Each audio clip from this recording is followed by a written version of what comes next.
as others have done, I'd like to say that I feel very honored to be a part of this event. I also feel very pleased to be part of it.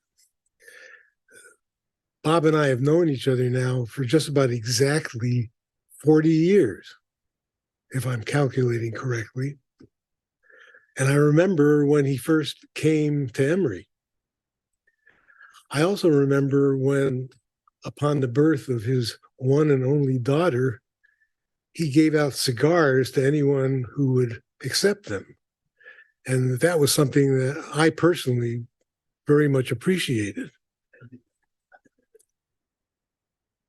And for these 40 years, Bob has been a very supportive mentor and a very supportive friend, as has Trinity as well. And I greatly appreciate everything that they've done in that regard for me.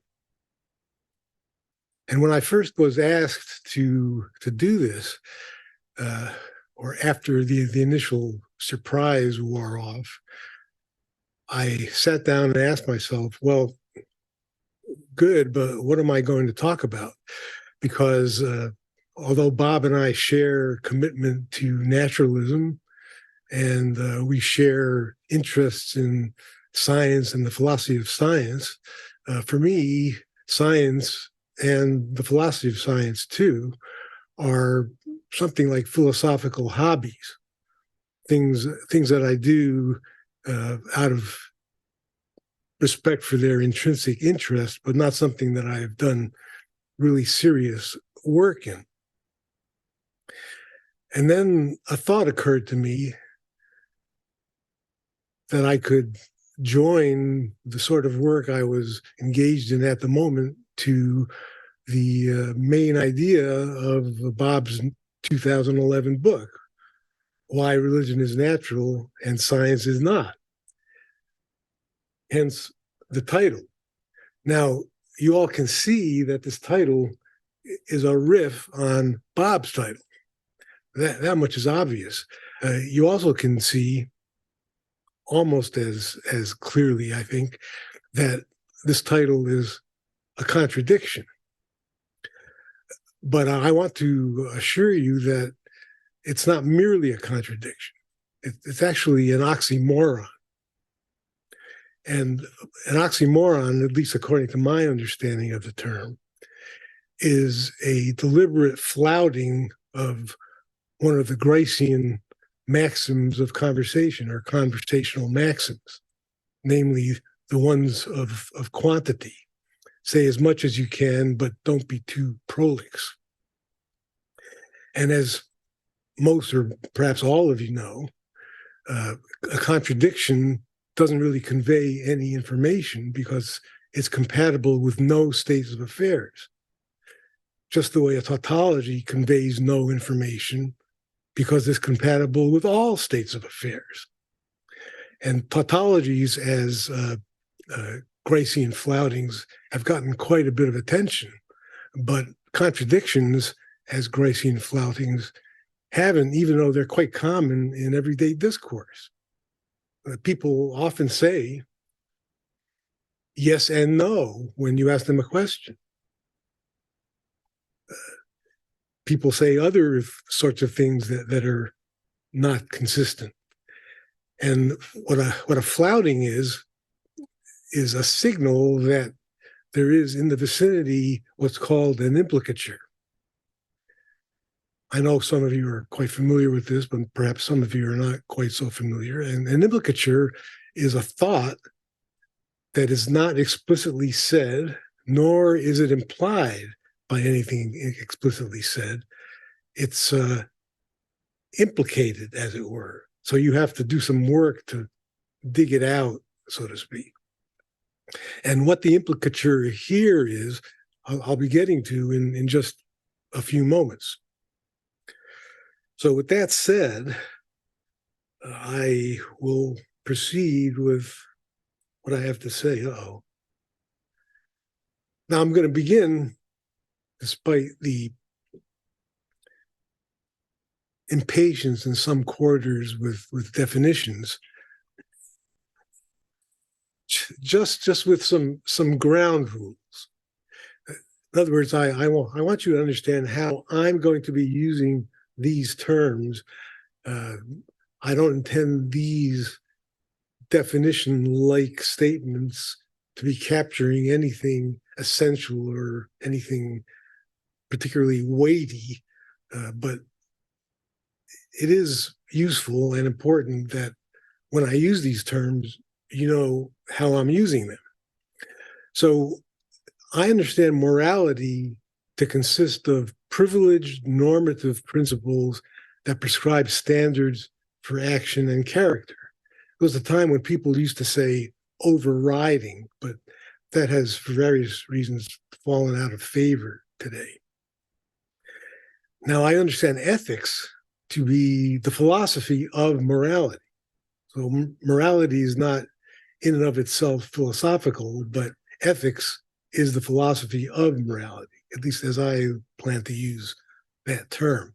Now, I've got that little nota bene there, which recognizes that in common parlance, we do talk about the ethics of various practices, like the ethics of the doctor-patient relationship and the ethics of the lawyer-client relationship and how certain boundaries shouldn't be crossed and then that sort of thing. And I recognize that usage, but that's not going to be my usage.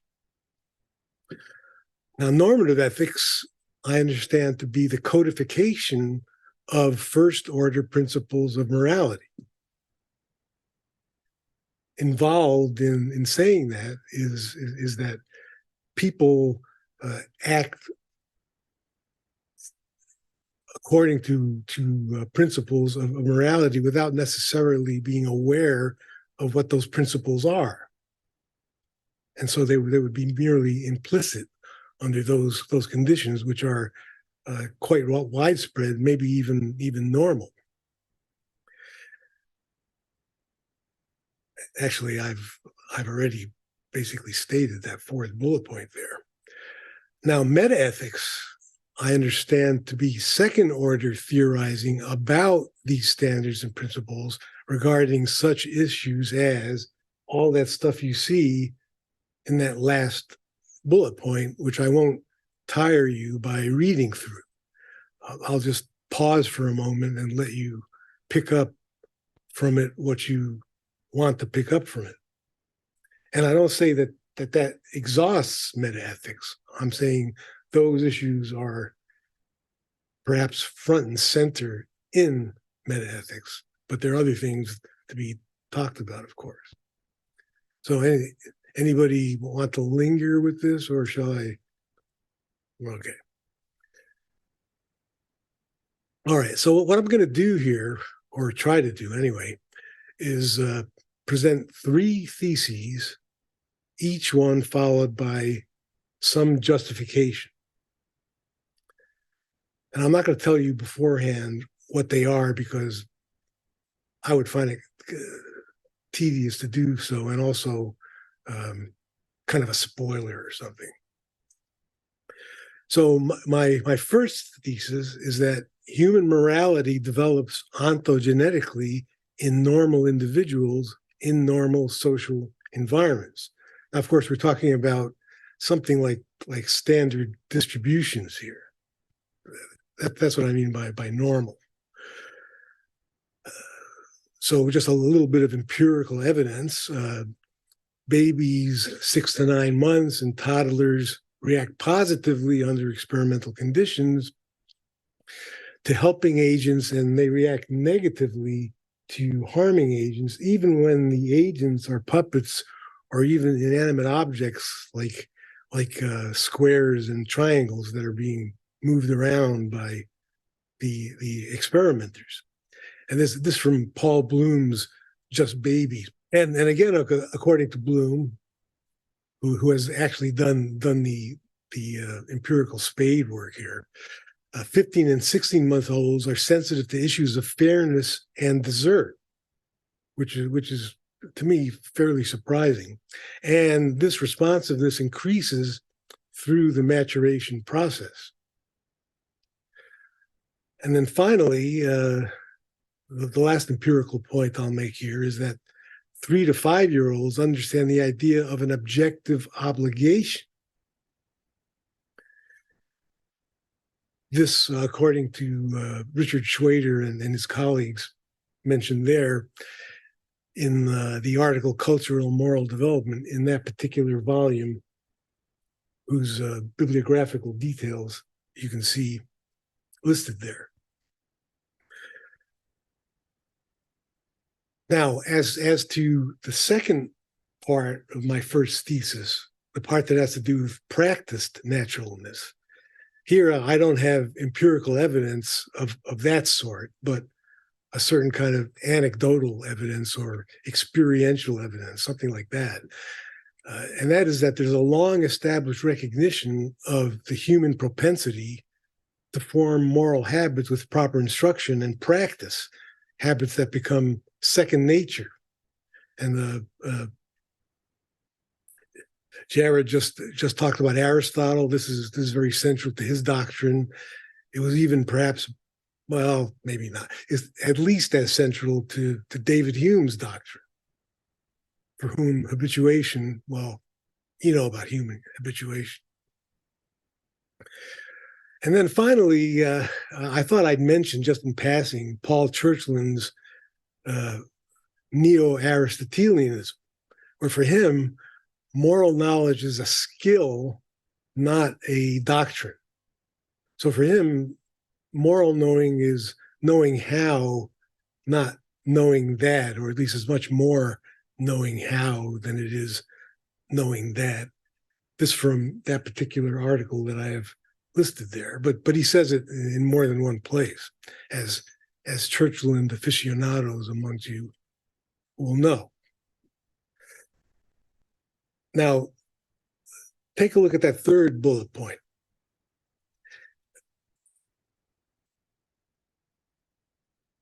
Knowing how requires practice. So think of someone who knows the techniques of Major League Baseball inside out. That person has a great deal of knowing that, but whether that person knows how to hit a fastball is an entirely different question, and the answer is probably no. In fact, if you know too much, that can interfere with your knowing how. That's a curious psychological quirk that I've observed quite a bit in sports contexts and also musical contexts, because playing a musical instrument is very much like playing a sport. It takes the same kind of coordination, the same kind of concentration, the same kind of practice. And it's also the case that knowing that too much will get in the way of doing it properly. So if you're a heavily theoretical person, this is a dog that has to be held at bay, as it were. Well, that brings me to the third part of my first thesis, which has to do with reflective naturalness. And here again, I don't have specific experimental evidence. I'm counting on your general experience. I'm counting on it being more or less like mine. Human moral agents naturally seek and demand justification of moral judgments. And the search for justification requires normative ethical reflection. That's a point that kind of has a Kantian flavor to it in his discussions of reasons, inexhaustible attempts to reach final satisfaction and conclusion, which unfortunately in the phenomenal world is constantly necessarily frustrated. Not frustrated, though, when it comes to morality, according to him anyway. But every moral agent is therefore naturally a normative ethicist to some extent, even small children. And I know that many of you have had the experience of dealing with a small human being, otherwise known as a child, who constantly asks, well, why do I have to do that? Why do I have to do that? Or why can't I do that? And so forth. And you have to come up with some version of a principle. So, well, what I'm claiming here, maybe we'll strike some as mildly controversial, namely that small children are reflective in this way and are already normative ethicists. But I want you to take that in the gentle way I mean it. All right, now at this point, I'm going to introduce what I'm calling two metaethical spectra, one metaphysical, the other justificational. And this is something that is very close to something Justin touched on yesterday. In fact, there was an uncomfortable convergence that occurred, because he basically presented an idea very similar to this, but it was not what evolutionary biologists call homologous. It was analogous. In other words, I didn't know what he was going to say, is what I'm saying. So the top diagram shows the contours of what I'm calling the spectrum. I think Justin used the term continuum. I stayed away from that simply because of the mathematical connotations of the continuum and all of that, which is, well, you know what it is. So the metaphysical spectrum has, towards the left side, or better said, as you move towards the left side, it becomes increasingly moral realist. As you move to the right side, it becomes increasingly reductionist, and then finally eliminativist.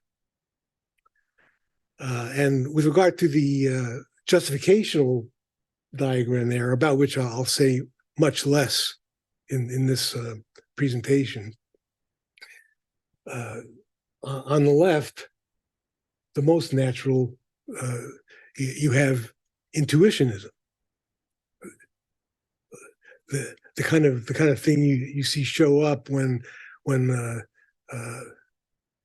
someone says astoundingly that murdering little children in a raid or something is perfectly okay, and you say, can't you see that is just evil or some such thing?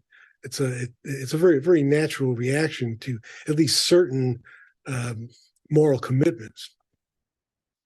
And then at the other end, you have what's known as wide reflective equilibrium, about which I'll have more to say. And the metaphysical positions on the extremes, moving away from justificational issues, are divine ordinance theory at the very natural end, and fictionalism at the very non-natural end. Now, if you're not convinced by this, don't worry, I'll have more to say.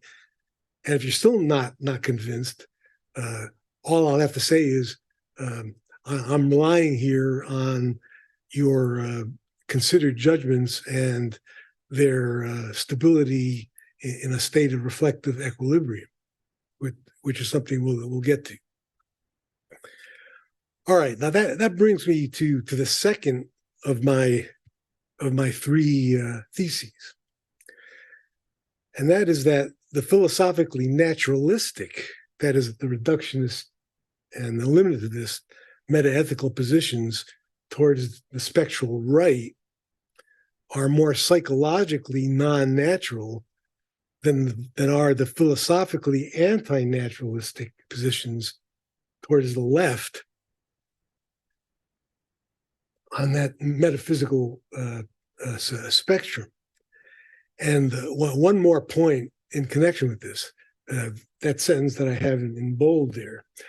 To the extent metaethics is natural, it is mainly, but not entirely, so I'll argue anyway, reflectively natural, to use Bob's terminology.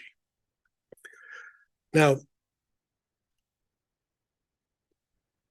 I think I better make my next comment in conjunction with my next slide. So imagine that metaphysical spectrum tilted 90 degrees, so that these positions can be listed in a accessible way in order vertically. So what we had on the left was divine ordinance theory, which I'm identifying with theological realism. And according to that view, morality is an integral component of the intentionally designed cosmic order. Now this should not be particularly controversial if you're at all convinced by Bob's arguments in his 2011 book, because he himself says that theology is reflectively natural. And so it shouldn't be a surprise that this particular metaethical view would be reflectively natural. Now, the one below it is scarcely less natural. It's maybe a little less natural, but scarcely less. And that's what I'm calling non-theological metaphysical realism. And I've got a few famous names listed there just to orient your thinking with regard to the arrangement and the organization of what I'm presenting here. Plato, about whom we just heard, G.E. Moore, David Brink, Russ Schaefer-Landau, Eric Wielenberg. These people are all intuitionists. That is, the ethical truth is that which is, under some specified conditions, just self-evident. The only one of those people who is not an intuitionist is David Brink, who attempts to work a kind of a coherentist. I suppose you'd call it epistemology, even though I think epistemology is out of place in these sorts of ethical discussions. But a realist would not think it's out of place. And then I'm going to start moving a little more quickly here because the details of this are not as important as the overall configuration. Aristotle, about whom we just heard, you could reasonably call him a consequentialist, eudaimonistic realist, because the purpose of ethics, as we just heard, was to enable human beings to flourish and achieve the best life they can, given their metaphysical substantial form. And anyone who fails to do that has failed in some strongly objectivist sense. Then there's Martha Nussbaum, who has a somewhat metaphysically toned down version of this, more contingent, more empirical, and it's expressed in terms of human capabilities, but it's very strongly Aristotelian. And I don't think anybody even faintly familiar with her work would really disagree with that. And then finally, I say finally for a certain reason, utilitarianism, Bentham, Mill.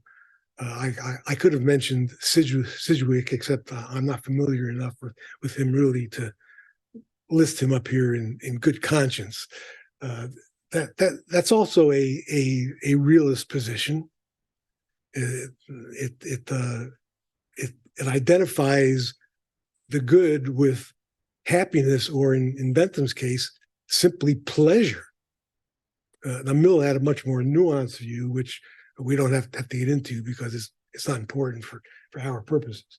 Now, between utilitarianism and these other positions is a big divide, because once you get to what I'm calling rational deontological constructivism, Kant, Christine Korsgaard with certain caveats, there the good and the right are not objects that reason discovers, they are products of reason, which is a very different thing to say. And I'm claiming that this might be the first really controversial thing that I'm saying. That to my mind is more non-natural than these other positions we were just talking about, because to think of the good and the right as products of reason is not natural, since moral values, moral commands have a certain imperious force that naturally leads people to think that somehow they're out there and they're part of the way things are, part of the way God designed things, as in that first position, or if not that, they're just as real as the object of our experience, perhaps more so. One of those philosophers I mentioned, namely Eric Wielenberg, although the book is ultimately not coherent, in one part of the book, he says that moral truths have the same status as arithmetical truths.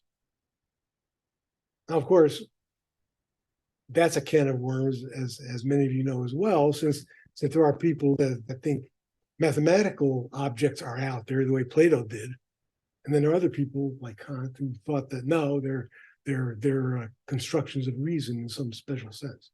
But then I don't want to get too bogged down here and waste too much time in unnecessary details. So moving down from rational deontological constructivism, slightly less natural are classical social contract theories, about which I'm not going to say anything right now. If we have to, we can. And then what I'm calling ideal social constructivism, that's agreement under favorable, empirically informed, non-coercive conditions. Philosophers that exemplify that view would include Rawls, Habermas, and Alan Buchanan. I don't know how familiar that name is to many of you, but if it's not, I think it ought to be if you're interested in moral theorizing and metaethics. Okay, so with that said, we get to the reductionist positions, naturalistic but increasingly non-natural. And I hope you're getting a sense of the rhythm here and the path forward, as it were. What I'm calling naturalistic Aristotelian consequentialism. Well, Paul Churchland's view that I was just talking about, and Patricia Churchland, his view and his student William Casebeer's view is that the Aristotelian finding the mean is setting the weights properly in a connectionist system. They can be too much one way or too much another way. And back propagation gets them as close to the right way as you can. Patricia Churchland, she has a slightly different way of expressing this, namely multiple constraint satisfaction in a social context. But it's a very similar notion, and that they have similar views. Well, it shouldn't be particularly surprising. Now, remember, we're now in the realm of the reductionist positions, ever more non-natural in Bob's sense. And by the way, let me say something that I didn't say before, which is that these positions and these philosophers that I'm mentioning here, these are the ones even intimately known to me. Somebody else might fill in other positions and other philosophers, but that wouldn't necessarily be in any way inimical to what I'm trying to get across here. So slightly more non-natural is what I'm calling society-centered reductionism. Now, according to that view, moral rules are privileged social norms that meet societal needs. That's the view argued by David Kopp. And there you have, at least by my judgment, the emergence of constrained moral relativism, because what meets one societal group's needs in some environmental context, this is relevant to what Jared was talking about in a slightly different key, but still relevant. May not be the needs of another society. And one of the points Buchanan makes is that our evolutionary history as so-called hunter-gatherers configured us evolutionarily to strongly favor in-group members and to be hostile to out-group members, but that had to do with scarcity of resources and constant warfare and a number of other factors, which no longer obtain, at least in many parts of the world today, although those parts are unfortunately diminishing. But you can see how calling moral rules social norms that meet fundamental societal needs is a reductionist position, and it also tends towards relativism, but not an unconstrained relativism. We have yet to get to that. And then there's what I'm calling socio-biological reductionism. Morality is a Darwinian adaptation, adaptive vis-a-vis group selection, or indirect reciprocal altruism, not direct reciprocal altruism. And the people who take this sort of view, Edward O. Wilson, David Sloan Wilson, Elliot Sober, one of their main innovations is the separation of proximate psychological and ultimate evolutionary causes, something Jared also talked about. And the reason their view seems more non-natural still is that they heavily weight the ultimate causes, and the ultimate causes have nothing to do with our motivations, as was pointed out. So someone can do something that's psychologically altruistic, but in terms of evolutionary interests, if you want to call them that, it's egoistic, at least in terms of propagating that individual's genotype.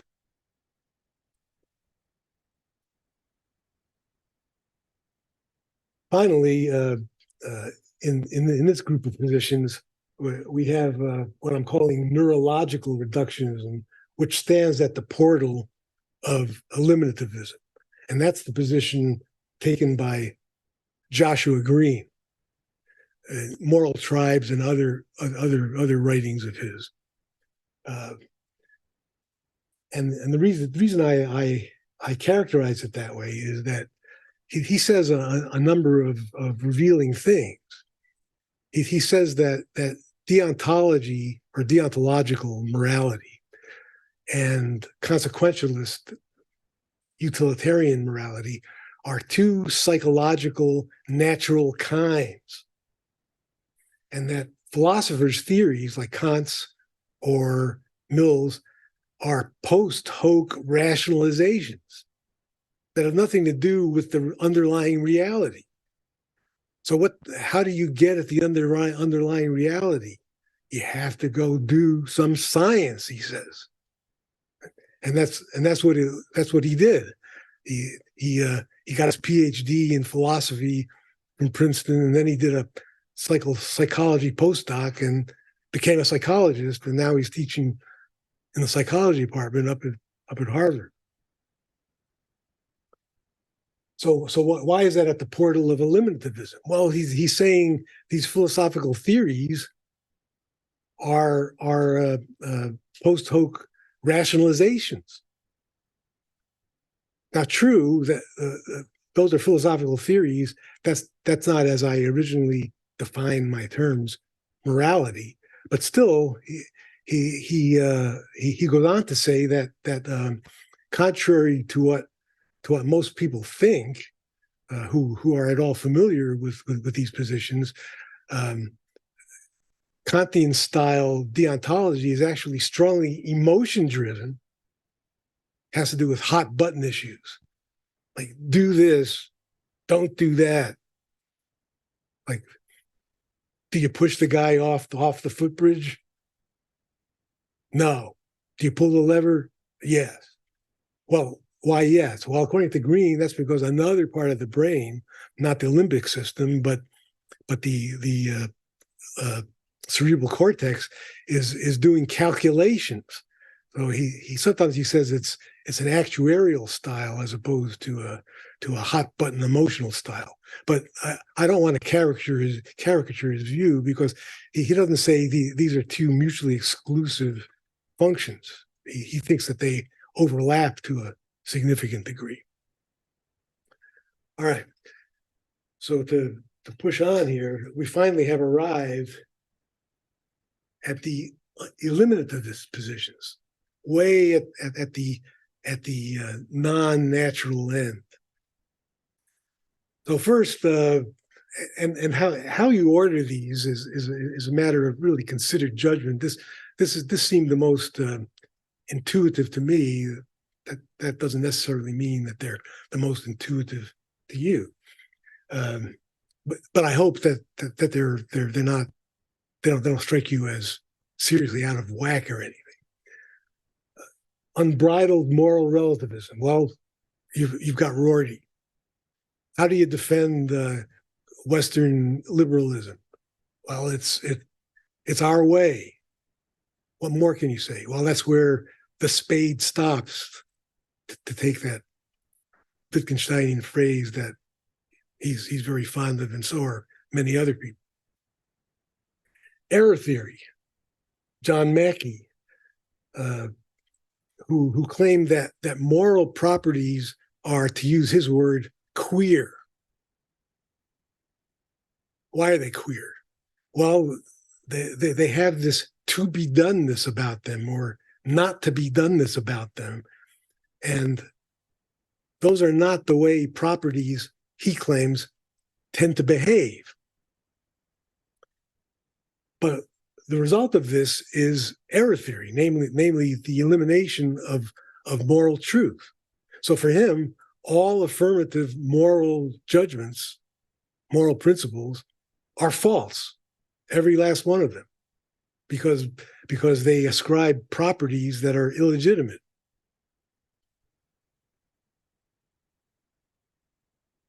Now, I wanted to pause here and point out something that I think is kind of important, and that is that if you were to ask Mackey, of course we can't since he's dead, but if we were to ask him, why are these properties queer? They weren't queer for Aristotle. Well, why not? Well, because Aristotle's ontology and metaphysics was through and through teleological. So there was to be doneness all over the place. So, but in modern science doesn't traffic in those sorts of properties. I don't want to state that too strongly, but I perhaps should say modern basic science, physics and chemistry. When you get into biology and sociology and those branches of science, things get a little bit messier. But the important point I want to make is that even though Mackey didn't use this terminology, that judgment is a product of wide reflective equilibrium. And wide reflective equilibrium is equilibrium not only between moral principles and considered judgments, but everything you know and considered judgments, including everything you know given the results of science.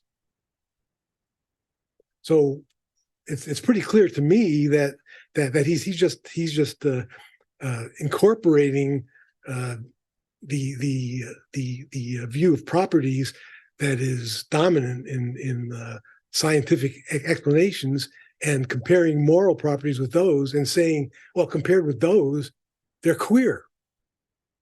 And since modern science is our best guide to truth, too bad for moral properties is the way that it comes down.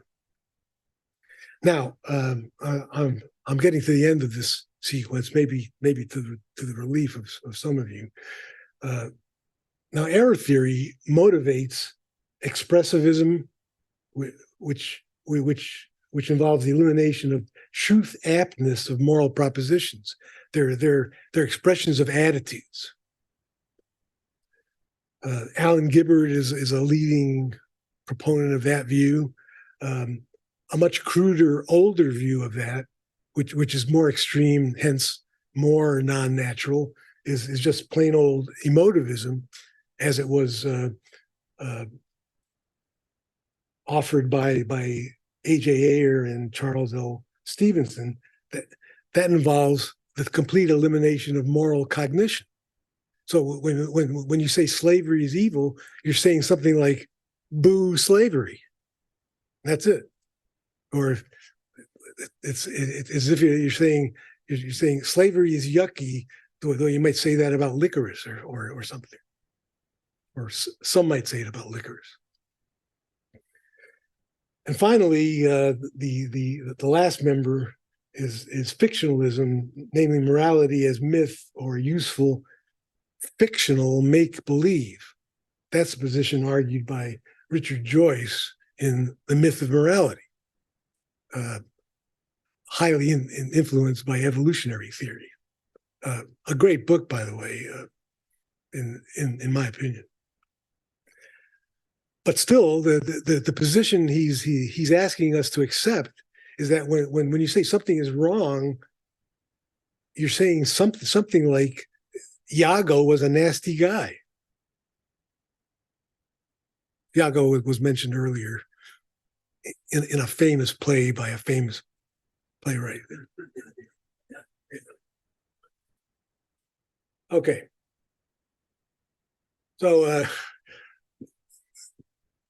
this extreme metaethical non-naturalness seems to me to be vertigo-inducing, just the way Paul Churchland and Bob McCauley say looking at the sun not sinking into the western horizon, but being gradually occluded by the rotation of the Earth is vertigo-inducing.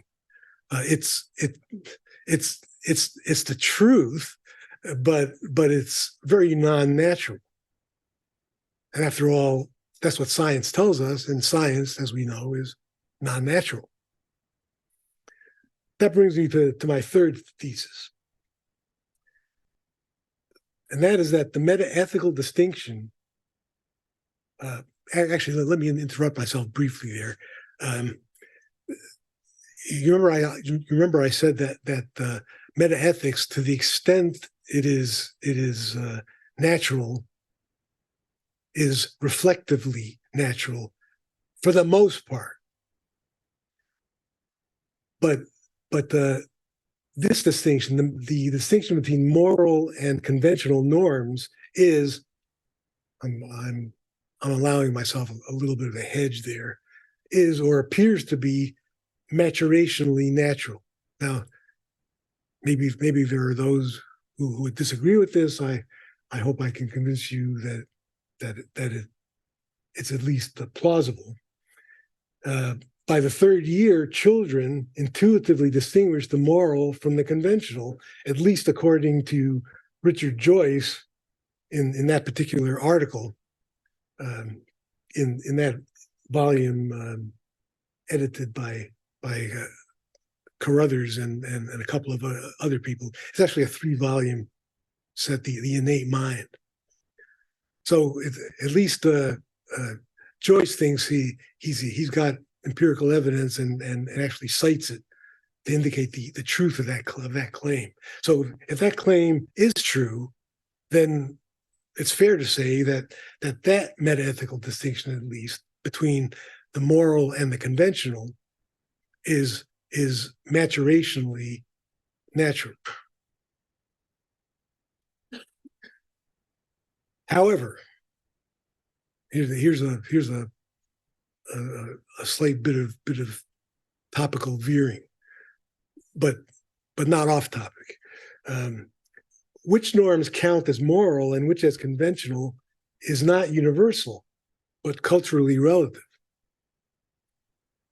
The same regions of the ventromedial prefrontal cortex process both types of normative judgment, at least according to Patricia Churchland in her book Brain Trust. And you all know the stories about Phineas Gage and Damasio and all that stuff, and how poor Phineas was unable to process norms of any kind after this accident, not just moral ones. Okay. So a few quick points here. It seems that philosophers and psychologists have paid undue attention to American subjects regarding the issue of the moral versus the conventional. And I'll have some data to back that up. And the distinction is more strongly marked in the United States than it is in some non-Western cultures. These considerations, I'm saying, if true, could favor a society-based metaethical view, something like the one Kopp argues for. But are they true? In other words, are those claims that I just enunciated true? Well, there's some evidence that they are. Not overwhelming evidence, because I don't have access to it, nor do I have access to the materials whereby those sorts of studies could be carried out to a satisfactory conclusion. However, there is some evidence worthy of consideration.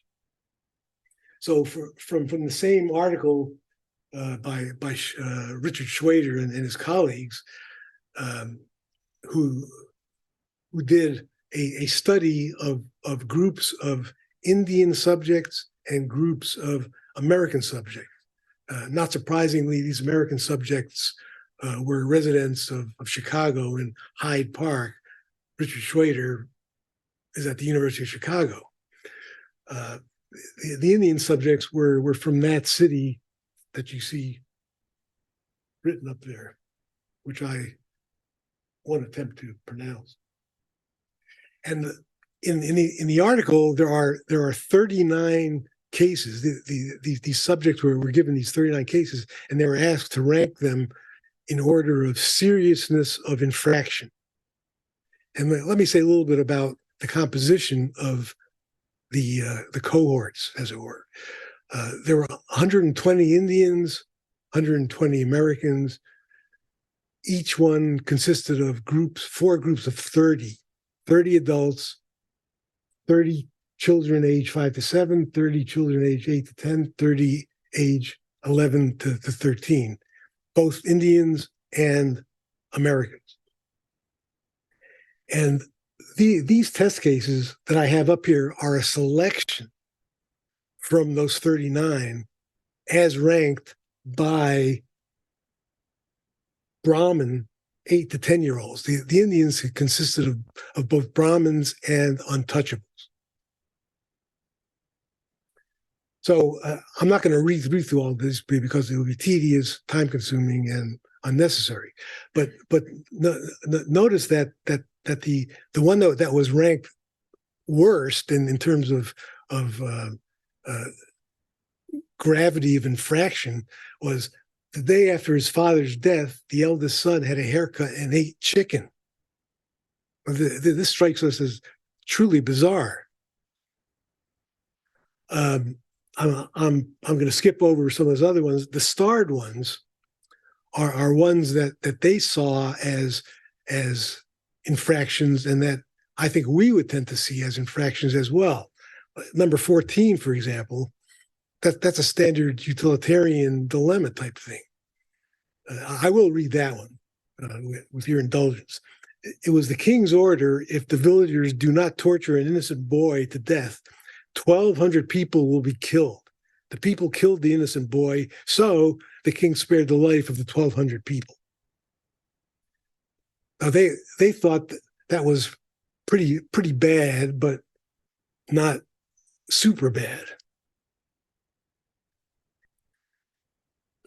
Now moving on to the other selections I have from this much longer list. I have 3 of them in bold for reasons that will become evident later. And I won't read through all of these because you can read them for yourselves. Notice that the only one that's not starred is 2 men hold hands with each other while they wait for a bus, which the Brahmin children thought was a little bad, but not very bad, because it was last. Number 39. You've all noticed that these numbers are not sequential. All right. So first of all, there was no significant pattern of disagreement between Brahmin 5 to 7-year-olds and Brahmin adults. That's kind of striking. They mention, I guess out of intellectual honesty or something, that 23 of the 39 cases had less than 75% consensus within each group, and they considered less than 75% consensus as less than definitive or something. Note 2, and this is actually important. As American children mature into adults, the percentage of subjects who judge cases to be conventional or contextually moral goes up sharply, while the percentage of Americans who judge cases to be universally moral and not conventionally or morally contextual declines steeply. So you have an opposite pattern of regression lines. When one goes up, the other goes down. But with Indians, you have the opposite effect, and this is the opposite direction regression line I just mentioned, unfortunately, too soon. So as children mature, the percentages who judge cases to be conventional or contextually moral go down, while the percentage of who judge cases to be universally moral goes up. And with adult Indians, if we are believing the data that Schwader and his colleagues are supplying us, or accepting the data, I should say, the category of the conventional shrinks radically. It nearly disappears into the moral. So, lest you think that this is some strange artifact of Indian culture or something, similar results have been obtained by other investigators in studies of Kenyan and Chinese societies. The two investigators, well, the investigator there is C.P. Edwards. So just in case I confused anybody, with Americans, the percentage of adults who judge cases to be universally moral and not conventional or contextually moral goes down. With Indians, you have the opposite effect. It goes up. All right. So those starred examples that I mentioned to you before are the ones that Americans, I think, would tend to see as moral and not conventional. If you're curious, I mean, look at some of them. A poor man went to the hospital after being seriously hurt in an accident. At the hospital, they refused to treat him because he could not afford to pay. Things like that. A beggar was begging from house to house with his wife and sick child. The homeowner drove him away without giving him anything. So they thought that was bad. I think it's fair to say we think it's bad.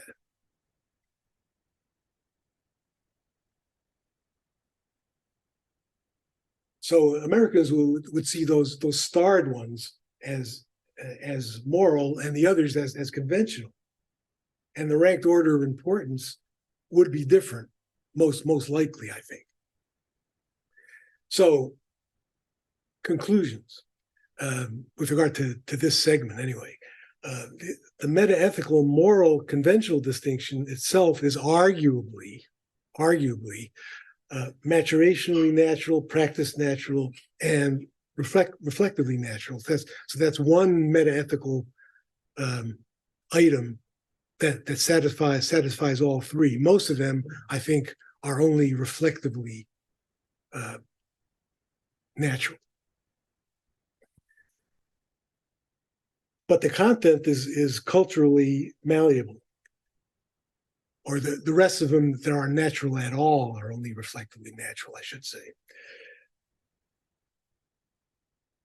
Now, Schwader opines that the strong presence of judgments of conventionality among American adults indicates the influence of individualism and voluntaristic contractualism in American culture. This is his claim. It's not my claim. I don't know enough to make that claim. So here we get to our last, maybe mercifully last slide. In those 39 cases, there are 9 cases of moral agreement or apparent moral agreement between Americans and Indians, presumably rearranged in order of decreasing moral gravity that is acceptable to Westerners. So that order is the order that Schwader and his colleagues present. So most important is keeping promises, and least important is arbitrary or biased classification. So here's my last point, which is just a question. And I consider it an open empirical question. Do these points of agreement adumbrate a non-classical category of human moral universals contingent on human sociobiology and cultural and evolutionary history? Just an open question. Thank you for your attention.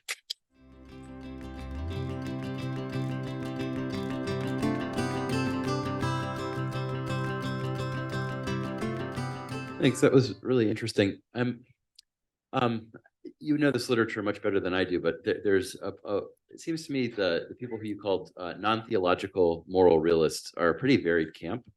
David Brink was sort of the one who sort of caught my eye as someone who's much more committed to naturalism than I think the rest of the people on that list. And I'm just wondering if that doesn't complicate your story a little bit. And here's at least a thought, which is there's sort of the anti-realist element, which might be actually cognitively non-natural to a lot of people. And that pulls in a very different direction than the realist one, but those might be orthogonal to naturalism, as you sort of characterized it, because it seemed, maybe I missed this, but it sounded as if naturalism just, there's a strong tendency towards anti-realism. And I'm just wondering what happens. And of course, there's further issues there, because I don't think Brink is a reductionist either. Well, notice that I did single him out as at least in terms of his justificational framework, different from all the others. And I think you're right that he is naturalistically inclined, and there are other moral realists about whom you could say the same thing. But still, any kind of moral realism is going to be, as I see it anyway,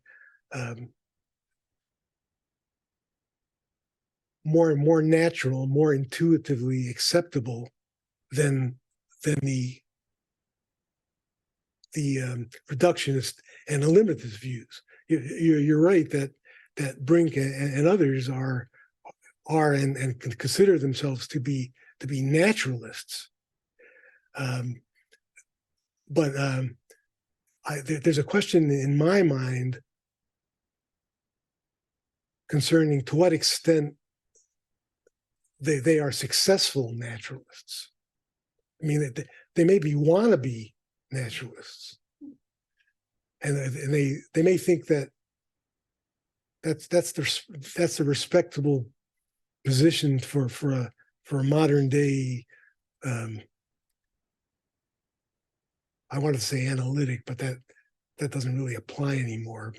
Modern day English speaking philosopher to take, but I think that some concerns could be raised about to what extent people like that are successful in defending moral realism, or whether what they're defending isn't really moral realism at all.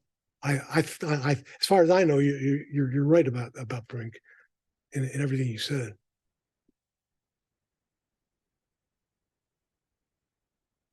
Hi, thank you. So Schroeder's student was Jonathan Haidt. I'm not sure. Have you read his Righteous Mind? Yeah. Because he directly addresses this conventional moral distinction, which I think you were arguing might be maturationally natural. As I read Haidt, I believe it's been a while, I think he doesn't buy that anymore. He basically argues that we're come equipped with like 6 evolved areas that can be moralized, and he characterizes weird peoples in the Heinrich sense as having a much more limited slate in their moral conventional distinction. So 2 of his 6 categories, whereas other cultures, and interestingly our own culture too, I guess he found the main variable was socioeconomic status. So people in Chicago at a lower end judge like Brazilians. And he also argues that conservatives and liberals have a different suite of their moral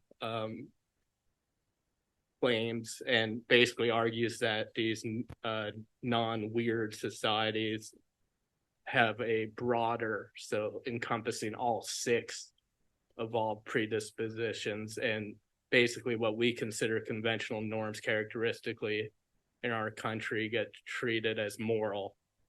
And I just wasn't sure what your take on his position was regarding the viability of a moral conventional distinction in light of that empirical research.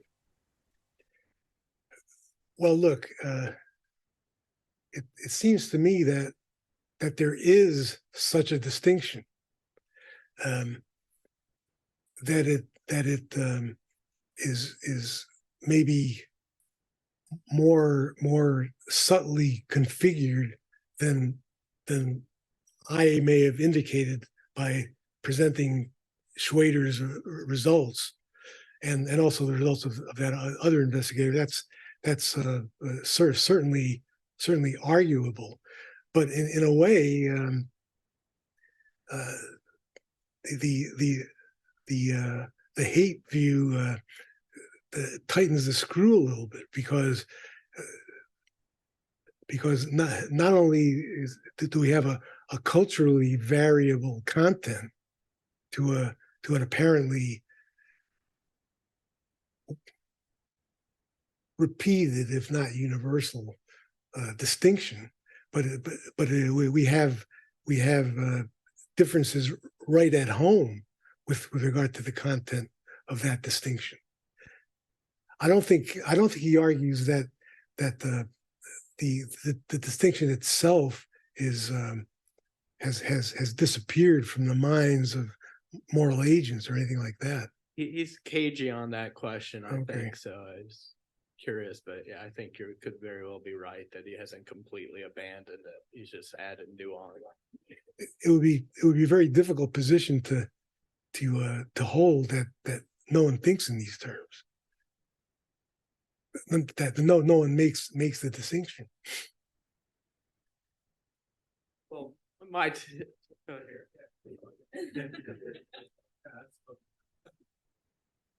I think lots of evolutionarily minded people would carry on and go further and say that this distinction may be perfectly okay metaphysically, in terms of, but the convention moral rule distinction doesn't really work well as distinction in the functioning of moral psychology, because the thing you mentioned, like eating chicken on a Monday or whatever, that kind of stuff, is a convention. A convention is a form of coordination point that people value because they value coordination. Violating that means either unpredictability of behavior or disregard for the interests of others, in which case almost all conventions acquire this moral quality. And there's a sort of deontology of keeping the conventions of your place. I think the developmental psychology actually tends to suggest that at a certain point, children have this intuition that the rules of some game may be different in different places, but that does not make them not compelling. They're still compelling. So it's still bad. And there's research by Rakotsi and other people at Harvard, Felix Warneken, and all these developmental psychologists, who seem to I don't know how that answers your final question, of course. But that seems to go with this sort of idea that the distinction is much less profound in types of moral reasoning than Turiel would have suggested. Well, let me say to begin with that my own view is that the distinction is far more fluid than a lot of people pretend it is. And you made reference to evolutionary theorists. It's plausible, so certainly plausible that what we think of as moral rules started out as mere mores. It's entirely possible. I could say a little more about this, but I'm hesitant to, if in the event someone else would like to ask a question. This is more of a comment than a question. I just want to say there's a welter of bad arguments trying to undermine the moral conventional distinction. And I think, with all due respect, Pascal, I think you just made one, because everything you said just supports the idea that there is one. There can be a moral norm that says uphold the conventions of your society.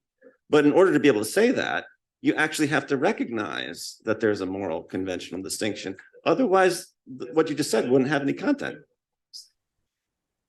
What you just said is a claim about morality, but it's not a claim about the functioning of morals.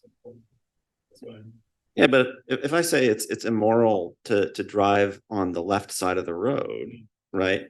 I wouldn't say that about England. right? So at first, at a facile pass, that's going to be like, oh, that blurs the moral conventional distinction. No, it doesn't. Anyway, well, maybe I misunderstood you, but I think good response. Good response. Whose fault is that, though? All right, I'll stop. Thank you, Bob, for the inspiration and occasion for this workshop.